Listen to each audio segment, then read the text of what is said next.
Look at a map of modern India. Now erase the current borders and stretch that landmass all the way from the edges of modern-day Iran in the west, straight through to the islands of Southeast Asia. 2,500 years ago, this colossal stretch of Earth was entirely interconnected. Ancient Hindu texts, specifically the Puranas, describe this territory as Jambu Dwipa.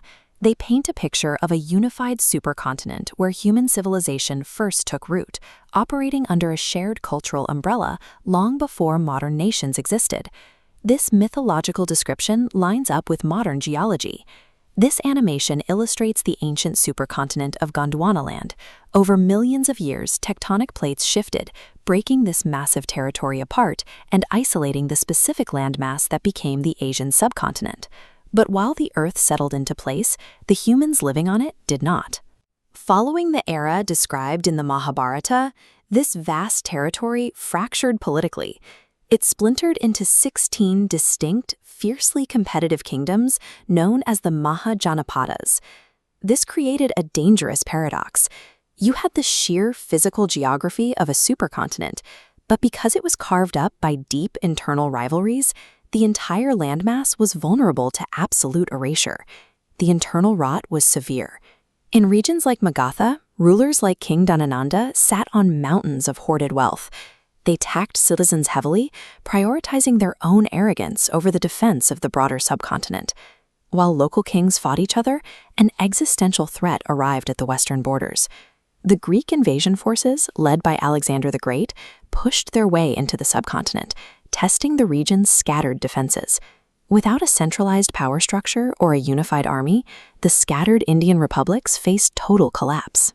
They were poised to fall, one by one, to organized foreign empires. The continent faced total subjugation, requiring a leader who possessed both an intellectual vision and a ruthless sword. That intellect came from a scholar at the Takshashala University named Chanakya. After being personally insulted by the corrupt Nanda dynasty, he swore an oath to destroy them using statecraft, economics, and cold espionage. But Chanakya needed a weapon. He found it in a young, fiercely driven warrior named Chandragupta Maurya. Together, they built a highly disciplined army from the ground up, relying on a vast network of spies to systematically dismantle their rivals. Their military campaign was relentless. They overthrew the Nanda dynasty, crushed the remaining Greek forces under General Seleucus, and swept across the continent. Watch how their borders explode outward, moving from Bihar, stretching all the way into Balochistan and modern-day Kandahar. This conquest was anchored by a complex administrative machine.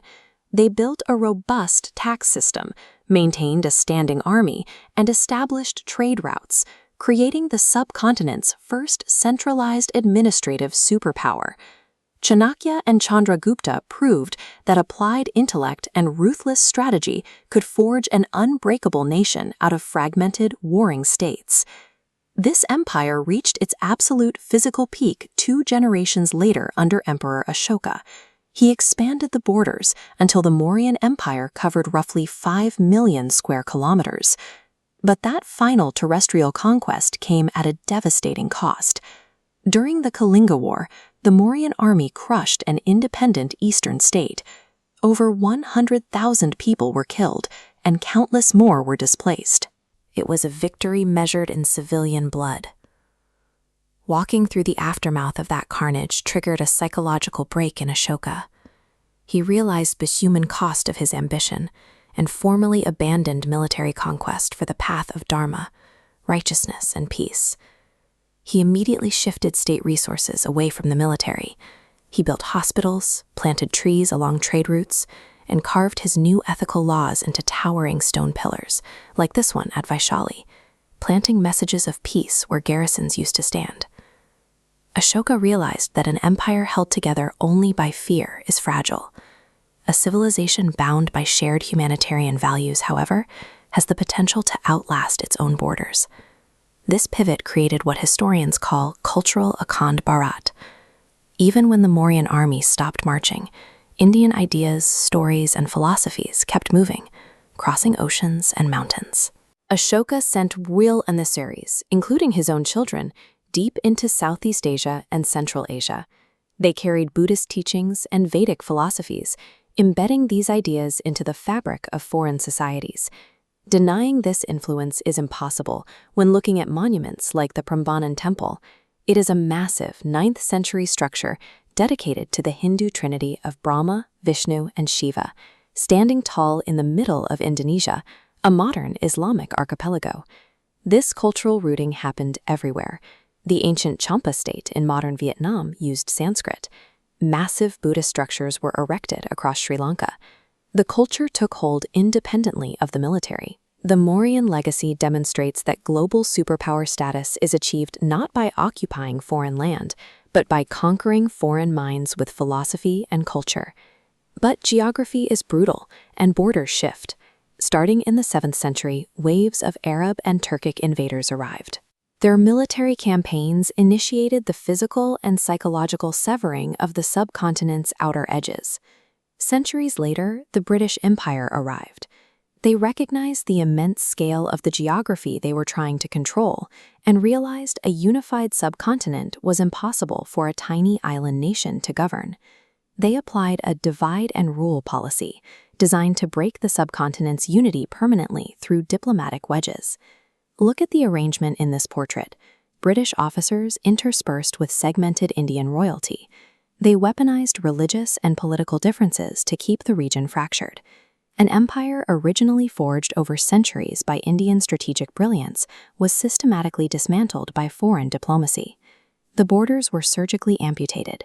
Through a series of calculated treaties, the British severed Afghanistan, Nepal, Sri Lanka, and Myanmar, turning them into entirely separate political entities.